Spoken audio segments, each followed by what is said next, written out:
혹시 이런 경험 있으신가요? 수년 전, 어쩌면 수십 년 전에 일어났던 일이 왜 아직도 바로 어제 일처럼 생생하게 아프게 느껴지는지, 주변에 딱히 나쁜 일은 없는 것 같은데 왜 항상 기운이 없고 지쳐 있는지, 왜 어떤 특정한 사람이나 상황만 마주하면 마치 과거의 어떤 순간을 다시 사는 것처럼 감정이 주체할 수 없이 요동치는지. 당신은 약하지 않습니다. 당신이 망가진 것도 아닙니다. 당신은 그저 혼자서는 감당하도록 만들어지지 않은 고통을 끌어안고 있을 뿐입니다. 세계적인 트라우마 전문가이자 우리 시대 가장 따뜻한 목소리를 가진 의사 가보르마테 박사에 따르면 우리가 겪는 고통의 대부분은 우리에게 일어났던 일 때문이 아니라 우리에게 일어나지 않았던 일 때문에 생긴다고 합니다. 우리는 따뜻하게 안아주는 손길을 받지 못했습니다. 진정으로 이해받는 눈빛을 경험하지 못했습니다. 그래서 우리는 살아남기 위해 착한 사람이 되는 법을, 상황에 적응하는 법을, 다른 사람을 기쁘게 하는 법을 배웠습니다. 하지만 그 과정에서 우리는 우리 자신과 멀어졌습니다. 그리고 40이든 55이든 65이든 어른이 된 오늘날까지도 그 패턴은 여전히 우리 안에 살아있습니다. 조용하고 미묘하지만 분명히 살아 숨쉬며 우리의 관계 속에서, 우리의 건강 속에서, 아무도 듣지 않을 때 우리 자신에게 건네는 혼잣말 속에서 모습을 드러냅니다.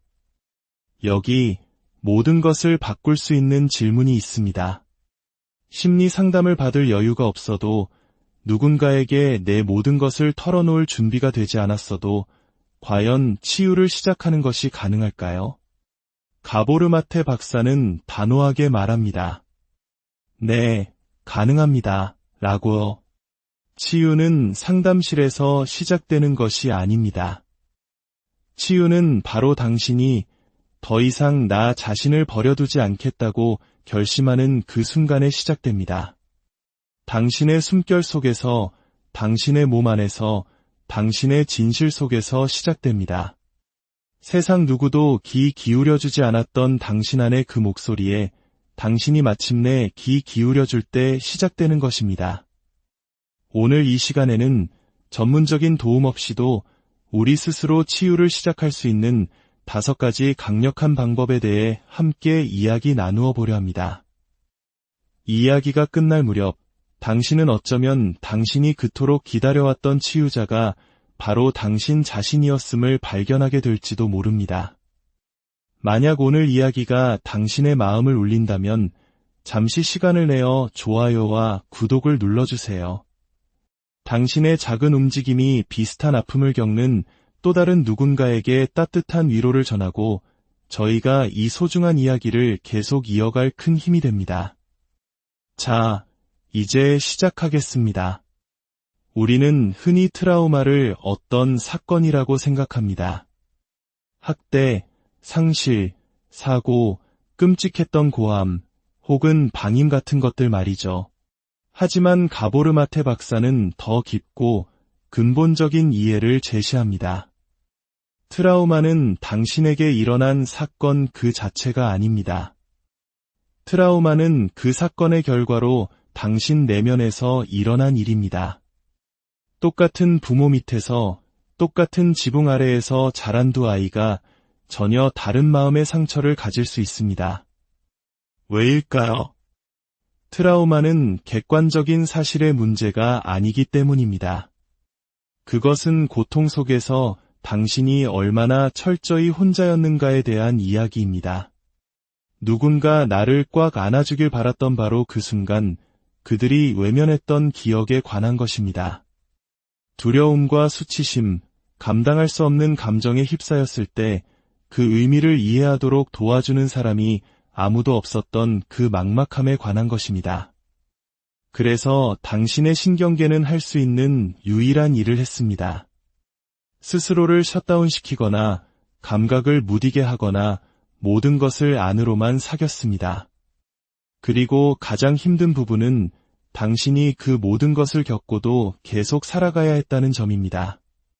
당신은 미소 지었고 적응했고 어른이 되었습니다. 하지만 당신 안에 있는 그 어린아이는 단 한 번도 기다림을 멈추지 않았습니다. 안전해지기를 기다리고 누군가 알아봐 주기를 기다리고 내 잘못이 아니었어. 그럴 만도 했어. 이제 더는 혼자 그 짐을 짊어지지 않아도 돼 라고 말해줄 사람을 하염없이 기다렸습니다. 만약 지금까지 아무도 당신에게 그런 말을 해주지 않았다면 지금 당신 자신에게 말해주세요. 알아차리는 것, 그것이 바로 치유의 첫걸음이기 때문입니다. 내 고통이 어디에 살고 있는지 알아차리는 것, 반복되는 패턴을 인식하는 것, 내가 그저 과민 반응이라고 치부했던 것들이 사실은 아직 끝나지 않은 슬픔일 수 있다는 것을 깨닫는 것. 나는 원래 이런 사람이야라고 생각했던 모습이 사실은 내가 살아남기 위해 택했던 생존 방식이었음을 이해하는 것입니다.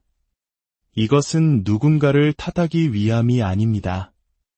낡은 상처를 다시 파헤쳐 스스로를 괴롭히기 위함도 아닙니다. 이것은 진실과 연민으로 당신의 이야기를 되찾아오는 과정입니다. 스스로에게 물어보세요. 나는 사랑받기 위해 나의 어떤 부분을 숨겨야만 했는가? 나는 그토록 듣고 싶었지만 아무도 해주지 않았던 말은 무엇이었나? 나는 평화를 지키기 위해 언제부터 나 자신을 공격하기 시작했는가? 이 질문들은 쉽지 않지만 신성한 질문입니다. 이 질문들은 당신의 고통이 더 이상 투명인간 취급을 받지 않고 당신이 더 이상 그 고통과 함께 홀로 남겨지지 않는 새로운 길의 시작을 알리는 이정표입니다. 치유를 시작하기 위해 진단명은 필요하지 않습니다. 누군가의 허락도 필요 없습니다. 당신에게 필요한 것은 오직 내 안에 무언가가 여전히 아파하고 있어. 그리고 이제 나는 그 목소리를 들을 준비가 됐어 라고 말할 용기뿐입니다. 당신 안에는 수십 년 동안 애써 외면해 온 것들이 있습니다. 너무나 깊이 묻어버려서 더 이상 말로는 표현되지 않는 감정들이 있습니다. 이제 그 감정들은 증상으로 말합니다. 이유 없는 불안, 만성피로, 가슴의 답답함, 그리고 고요한 순간 불쑥 찾아오는 막연한 슬픔 같은 것들로 말이죠. 하지만 만약 이 증상들이 해결해야 할 문제가 아니라 들어주어야 할 메시지라면 어떨까요? 가보르마테 박사는 말합니다. 우리의 몸은 우리가 살아남기 위해 스스로를 침묵시켰던 모든 순간을 기억하고 있다고. 그리고 치유는 우리가 그 침묵당했던 부분들을 향해 몸을 돌려 이제 내가 듣고 있어 라고 말해주는 순간 시작됩니다. 모든 것을 고칠 필요는 없습니다. 과거의 모든 세부 사항을 이해할 필요도 없습니다. 당신에게 필요한 것은 그저 공간을 만들어주는 것입니다. 과거에는 결코 허락되지 않았던 감정들을 느낄 수 있는 공간 말입니다. 어떻게 시작할까요? 하루에 단 5분이라도 좋습니다. 고요히 앉아보세요. 어떤 방해도 없이 무언가를 해내야 한다는 부담도 없이 그저 앉아서 숨을 쉬고 당신의 내면 세계가 아무런 판단 없이 떠오르도록 허락해주세요. 처음에는 저항감이 느껴질 수 있습니다. 괜찮습니다. 당신은 평생 이 순간을 피해왔으니까요. 당연히 낯설게 느껴질 수 있습니다. 하지만 이것 하나만은 기억하세요. 당신을 가장 아프게 하는 부분들이야말로 당신의 관심을 가장 필요로 하는 부분들입니다. 목을 조여오는 답답함은 어쩌면 한 번도 제대로 내뱉지 못했던 목소리일 수 있습니다. 배에 느껴지는 긴장감은 한 번도 이름 붙여지지 못했던 두려움일 수 있습니다. 무겁게 짓눌리는 심장은 갈 곳을 잃어버린 슬픔일지도 모릅니다. 그 감각들을 무시하고 잊으려 하는 대신 잠시 그 자리에 머물러 보는 것은 어떨까요? 그 고통을 향해 이렇게 속삭여 보는 겁니다. 이번에는 널 떠나지 않을게. 내가 여기에 있는 데는 이유가 있겠지. 너의 이야기를 듣고 싶어. 이것은 트라우마를 다시 체험하는 것이 아닙니다. 이것은 당신 자신과의 관계를 회복하는 과정입니다. 치유의 역설은 바로 여기에 있습니다. 아픈 것을 억누르려고 하면 할수록 그 소리는 더 커집니다. 하지만 마침내 우리가 그것을 허락하고 목소리를 낼 기회를 줄 때 그것은 부드러워지기 시작합니다. 눈물이 날 수도 있고 분노가 치밀어 오를 수도 있습니다. 처음에는 아무것도 느껴지지 않을 수도 있습니다. 괜찮습니다. 감정을 느끼는 데에 정답은 없습니다. 오직 당신의 방식만이 있을 뿐입니다. 당신은 당신이 느끼는 모든 것을 느낄 자격이 있습니다. 기억하세요. 변화되지 않은 고통은 전이됩니다. 종종 우리가 가장 사랑하는 사람들에게 혹은 우리 자신에게로 되돌아옵니다. 하지만 우리가 진정으로 귀를 기울일 때 그 고통은 움직이기 시작하고 말을 하기 시작하며 마침내 치유되기 시작합니다. 그러니 오늘 스스로에게 물어보세요. 나는 나 자신에게 어떤 감정을 느끼도록 허락하지 않았는가? 그리고 아주 잠시만이라도 그것을 바꾸려 하지 않고 그저 함께 있어줄 수 있을까?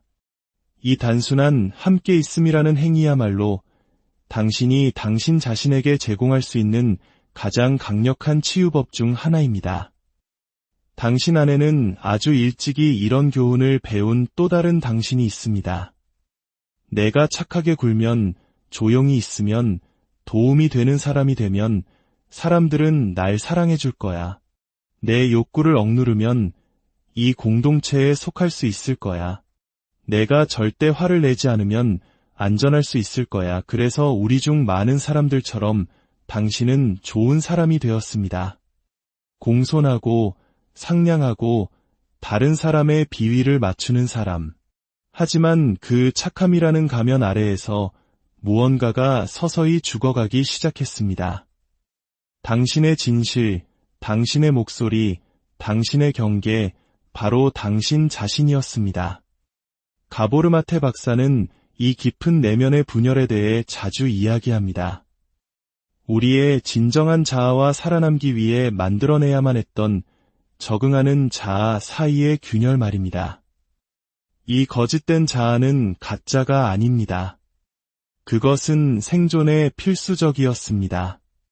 하지만 우리가 그 안에 계속 갇혀 있다면 우리는 겉보기에는 좋아 보이지만 속은 텅 비어버린 삶을 살게 됩니다. 소리치고 싶을 때 미소 짓고 온몸이 거부하는데도 네라고 대답합니다. 다른 사람을 돕는 과정에서 자기 자신을 배신합니다. 결국 당신의 몸이 항의하기 시작합니다. 두통, 자가면역 질환의 악화, 만성피로, 우울증. 이것들은 결점이 아니라 신호입니다. 당신의 신경계가 이제는 더 이상 연기하는 것에 지쳤다는 신호입니다. 좋은 소식은 당신이 그 거짓된 자아와의 계약을 부드럽고 천천히 깨뜨리기 시작할 수 있다는 것입니다. 분노나 반항이 아니라 사랑과 진실로 말입니다. 먼저 당신 삶의 어느 부분에서 진짜 당신으로 존재하는 대신 연기를 하고 있는지 알아차리는 것부터 시작하세요. 갈등을 피하기 위해 언제 움츠러들거나 억지 미소를 짓나요? 어디서 분노를 느끼나요? 그리고 그 분노는 당신에게 무엇을 말해주려고 하나요? 이것은 자신을 탓하려는 질문이 아닙니다. 자기 자신에게로 돌아가기 위한 질문입니다. 네, 두려울 수 있습니다. 우리 중 많은 이들에게 착하게 구는 것은 선택이 아니라 생존이었으니까요. 하지만 당신은 더 이상 무력한 어린 아이가 아닙니다. 더 이상 그 집, 그 관계, 그 역학관계 속에 갇혀 있지 않습니다. 오늘 당신은 스스로에게 물을 수 있습니다. 인정받기보다 진실되기를 선택한다는 것은 어떤 의미일까? 그것은 아마도 죄책감 없이 아니오라고 말하는 것일 수 있습니다. 변명 없이 자신만의 공간을 갖는 것일 수 있습니다.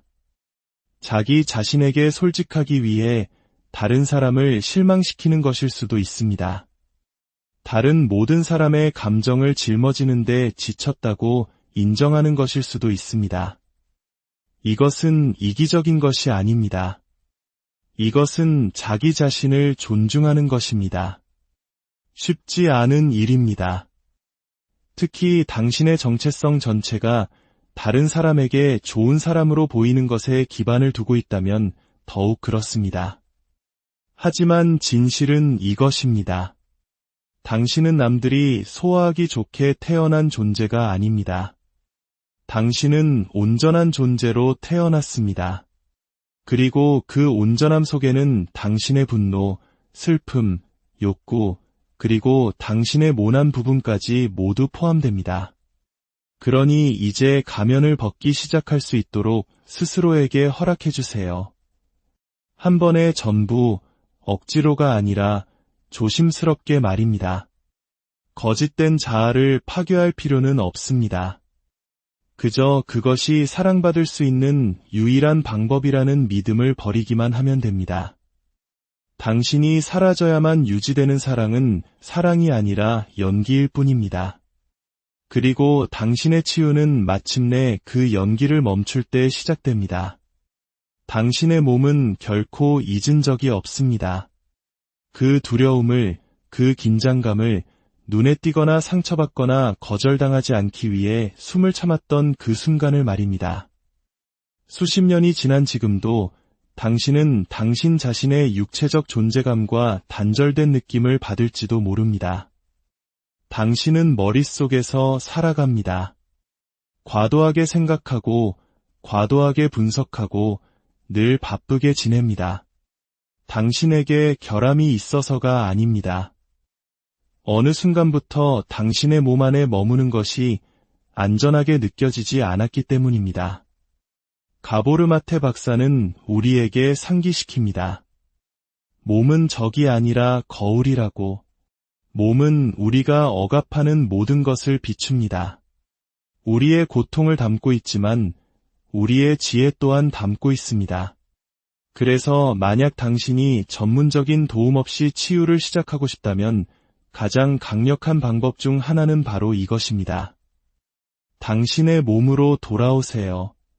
몸을 통제하거나 고치거나 건강이나 완벽함이라는 틀에 밀어넣기 위해서가 아닙니다. 몸의 이야기에 귀를 기울이고 이 모든 세월 동안 당신을 위해 몸이 무엇을 끌어안고 있었는지 존중해주기 위해서입니다. 아주 작은 것부터 시작하세요. 손을 가슴이나 배에 얹고 숨을 쉬어보세요. 발밑의 땅을 느껴보세요. 온기, 긴장, 무감각 등 어떤 감각이라도 좋습니다. 그저 알아차리세요. 분석하거나 판단하지 마세요. 그냥 알아차리세요. 이것은 영적인 사람이 되거나 완벽한 신체 활동을 하는 것에 대한 이야기가 아닙니다. 이것은 당신 자신의 살과 뼈와 다시 신뢰를 쌓는 과정에 대한 이야기입니다. 우리 중 많은 사람들은 깨닫기도 전에 이미 오래전에 자신의 몸을 버렸습니다. 두려움이나 트라우마의 순간에 우리는 몸을 떠났습니다. 고통스러운 관계 속에서 우리는 몸과의 연결을 끊었습니다. 우리는 우리의 육체성을 수치심, 통제, 질병, 혹은 거절과 연관지었습니다. 그래서 지금 당신의 몸은 낯설거나 심지어 위협적으로 느껴질 수도 있습니다. 하지만 치유는 당신이 더 이상 당신의 몸을 문제로 취급하지 않고 파트너로 대하기 시작할 때 시작됩니다. 부드러운 움직임을 시도해보세요. 헤드폰 없이 걷기, 몸의 감각을 느끼며 스트레칭하기, 의도를 가지고 숨쉬기, 요가를 하거나 운동선수가 될 필요는 없습니다. 당신을 모든 폭풍우 속에서 지켜준 이 신성한 그릇으로 그저 천천히 다정하게 돌아오기만 하면 됩니다. 그리고 감정이 올라올 때 머물러 주세요. 도망치지 마세요. 당신의 몸이 마침내 말을 하고 있는 것입니다. 스스로에게 물어보세요. 나는 내 가슴에, 내 뱃속에, 내 어깨에 무엇을 짊어지고 있었을까? 나는 언제부터 나 자신과 단절되기 시작했을까? 친절함이 느껴지는 방식으로 움직이거나 숨 쉬거나 쉴 수 있을까? 당신은 몸뚱이를 끌고 다니는 정신이 아닙니다. 당신은 살아 숨쉬는 인간 존재입니다. 당신의 몸은 치유의 장벽이 아니라 치유의 일부입니다. 당신이 몸을 통제해야 할 대상이 아니라 돌봐야 할 대상으로 대하기 시작할 때 치유는 현실이 됩니다. 수치심 대신 현재에 머물기를, 처벌 대신 고요함을, 통제 대신 연민을 선택할 때마다 당신은 당신 자신의 조각을 하나씩 되찾아오게 됩니다. 그리고 마침내 당신은 집으로 돌아오게 됩니다. 모든 치유의 여정에는 우리가 허용한 것들이 우리에게 상처를 입힌 일부였음을 깨닫는 순간이 찾아옵니다. 우리가 약해서가 아닙니다. 사랑이란 희생을 의미하고 친절이란 자기 자신을 지우는 것을 의미하며 좋은 사람이 된다는 것은 내 안의 모든 것이 아니오라고 비명을 질러도 내라고 말하는 것이라고 배웠기 때문입니다. 그래서 우리는 조화라는 이름 아래 조금씩 우리 자신을 버렸습니다. 우리는 에너지가 없는데도 가족의 의무에 내라고 말했습니다.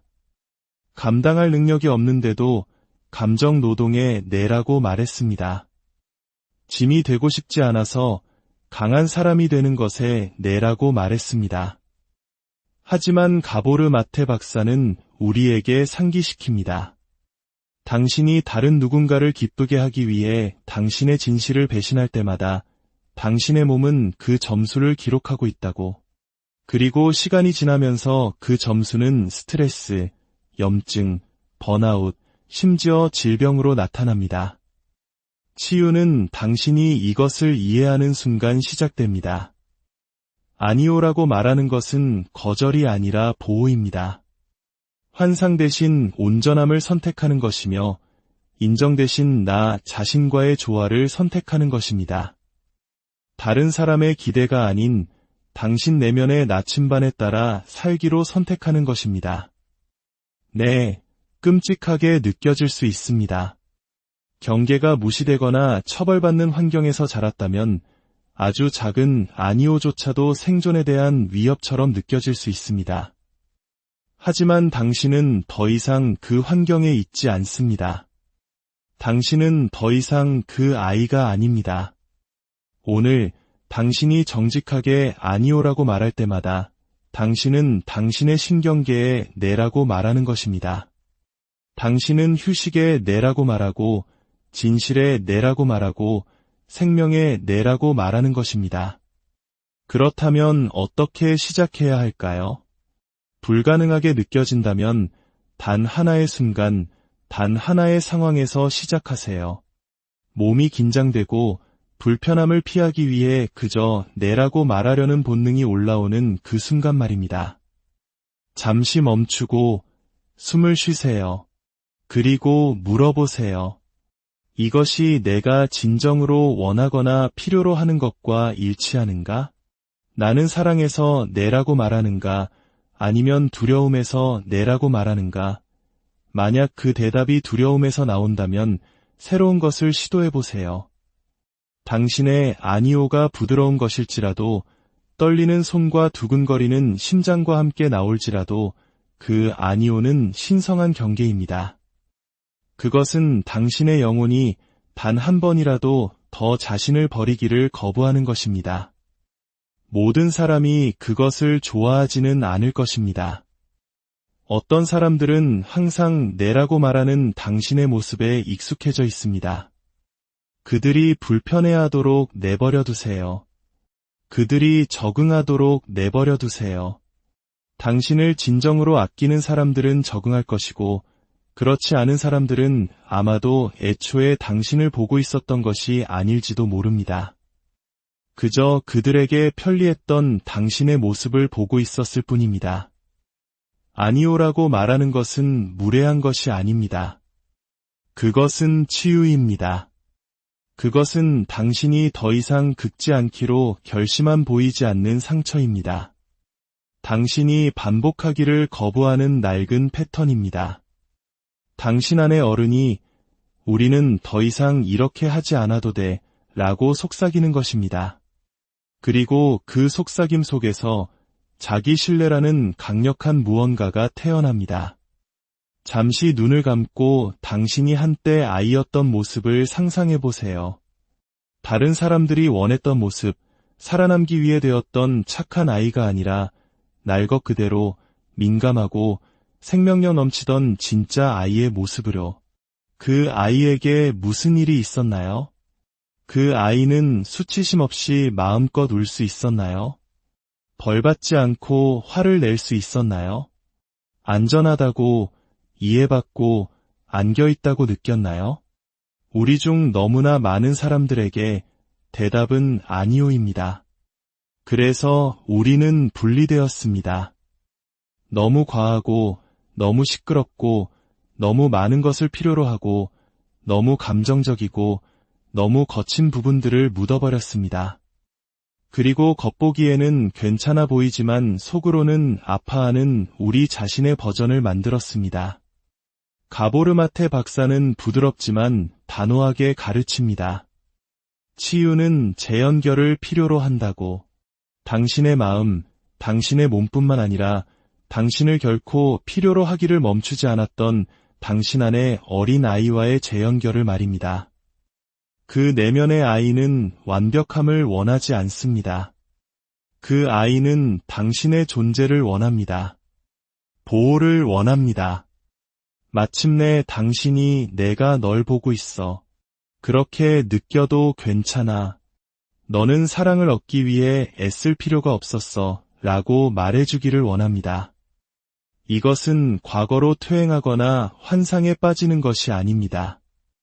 이것은 관계를 회복하는 것입니다. 어떻게 시작할 수 있을까요? 어린 시절 당신의 사진을 들여다보세요. 그 아이에게 부드럽고 친절하게 말을 걸어주세요. 지금의 어른인 당신이 그 어린 시절의 당신에게 편지를 써보세요. 그 아이가 결코 듣지 못했던 말을 전해주세요. 그 아이는 소중했고 그 아이의 감정은 타당했으며 그것은 그 아이의 잘못이 아니었다고 말입니다. 고요히 앉아 당신의 팔로 그 아이를 안아주는 모습을 상상해 볼 수도 있습니다. 그 아이가 울도록, 화내도록, 쉬도록 내버려 두세요. 그리고 가장 중요한 것은 그 아이가 머물도록 허락하는 것입니다. 치유는 당신이 기억하는 순간이 아니라 당신이 머물러주는 순간에 일어납니다. 당신의 모든 부분이 도망치고 싶을 때 바로 그 순간의 말입니다. 이것은 자신을 다시 트라우마에 빠뜨리는 것이 아닙니다. 이것은 자기 자신을 다시 양육하는 것입니다. 그 당시 아무도 당신에게 줄 수 없었던 것, 즉 안전함, 일관성, 무조건적인 사랑을 당신 스스로에게 주는 것입니다. 네, 이상하고 어색하고 감정적으로 느껴질 수 있습니다. 하지만 계속 나아가세요. 당신이 그 내면의 아이에게 건네는 모든 사랑의 행위는 당신의 신경계를 통해 퍼져나가고 낡은 이야기를 다시 쓰고 생존의 날카로운 모서리를 부드럽게 만듭니다. 당신은 새로운 누군가가 될 필요가 없습니다. 당신은 그저 존재하도록 허락되지 않았던 그 사람에게로 돌아가면 됩니다. 그리고 여기 선물이 있습니다. 당신이 그 아이를 더 많이 껴안을수록 당신은 더 생생하게 살아나게 됩니다. 더 많이 웃고, 더 많이 울고, 더 정직하게 말하게 될 것입니다. 다른 사람들을 편안하게 하기 위해 살얼음판을 걷는 것을 멈출 것입니다. 당신 안의 아이가 안전하다고 느낄 때 당신 안의 어른은 마침내 자유로워지기 때문입니다. 우리 중 많은 사람들이 뼛속 깊이 간직하고 있는 거짓말이 있습니다. 더 강해지면 치유를 시작할 거야. 시간이 더 많아지면, 이 엉망진창인 상황을 해결하고 나면, 준비가 되면, 하지만 진실은 치유는 준비를 기다려주지 않는다는 것입니다.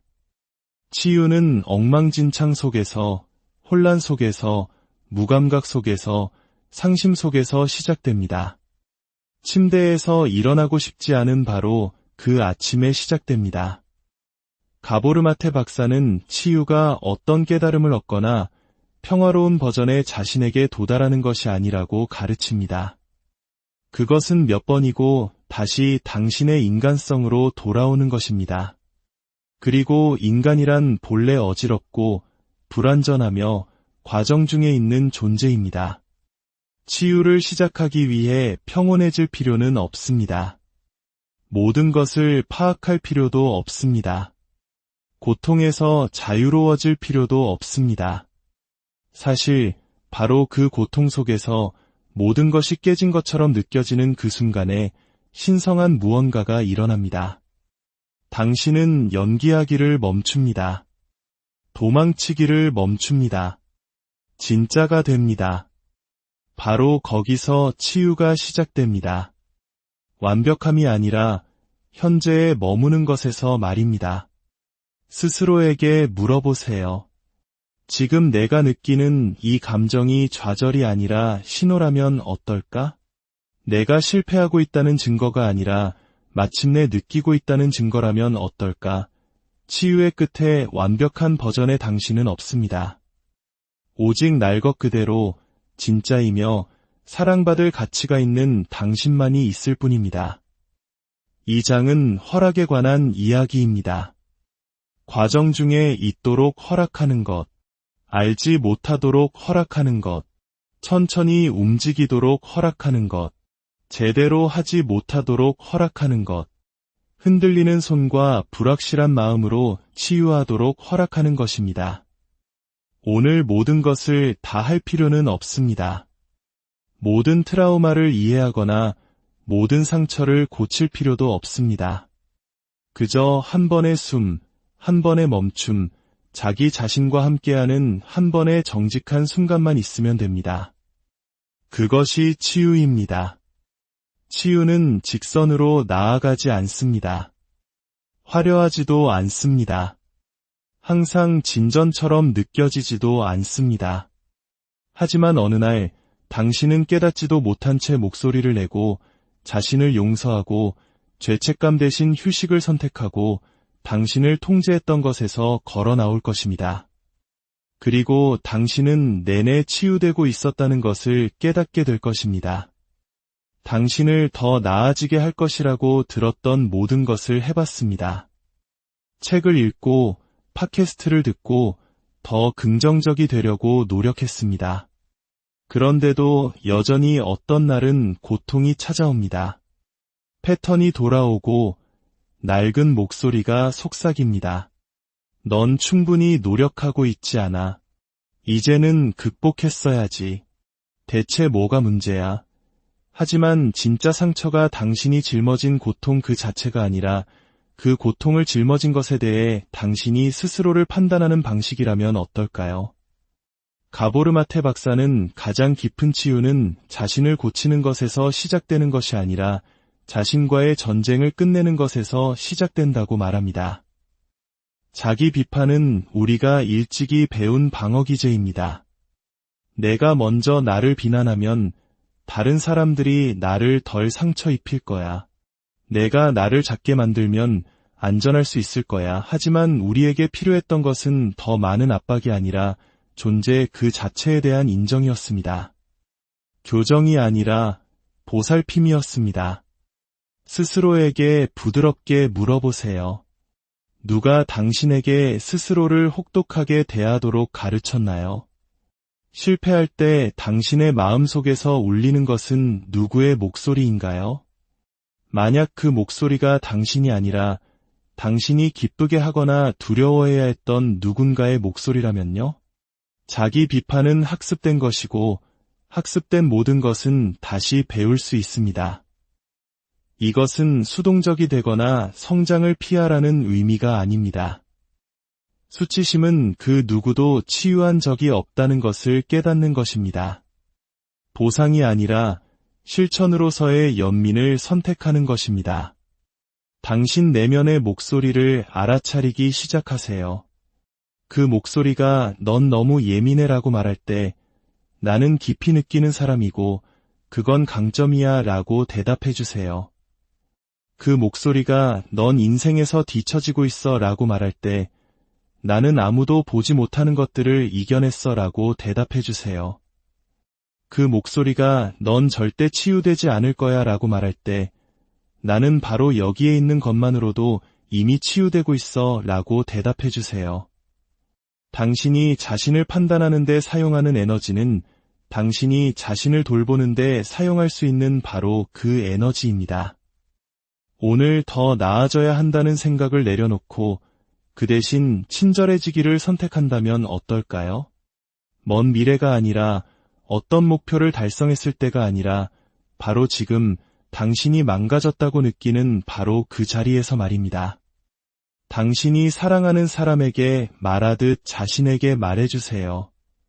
상처 입은 아이에게 건넬 것과 같은 부드러움을 자신에게 건네세요. 거울을 보고 말하세요. 내가 원하는 곳에 있지 않을지도 몰라. 하지만 더 이상 나 자신을 버려두지는 않을 거야. 치유는 당신이 애써서 벗어나야 하는 벌이 아닙니다. 그것은 부드러워지고 귀 기울이고 살아가라는 초대장입니다. 그리고 당신이 당신의 상처를 판단하기를 멈추는 바로 그 순간 상처는 숨을 쉬기 시작합니다. 놓아주기 시작합니다. 아물기 시작합니다. 당신이 강요해서가 아니라 당신이 마침내 자신을 강요하기를 멈췄기 때문입니다. 치유는 바로 그곳에서 시작됩니다.